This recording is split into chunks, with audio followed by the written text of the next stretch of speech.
mfumo. Tukiwa ndani ya mfumo tuko salama. Tukitoka nje ya mfumo tunaumizwa, tunaangamizwa. Ndani ya mfumo ambao uko rohoni tunakuwa na amani, na amani yetu haitokani na vitu vinavyoonekana. Tunakuwa na furaha ambayo si ya kawaida, haielezeki.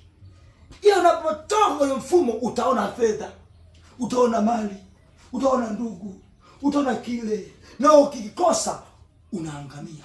Unapata pressure, unapata kisukari, unapata ukimwi, utapata kile, tamaa, udenda, vitu shida. Kwa sababu gani? Umetoka kwenye mfumo. Watu leo wameokoka, wamevunjika, wamevunjwa miguu, wametolewa macho, wametoka kwenye mfumo. Kwa Mungu anataka kwenye mfumo, usitoke kwenye mfumo.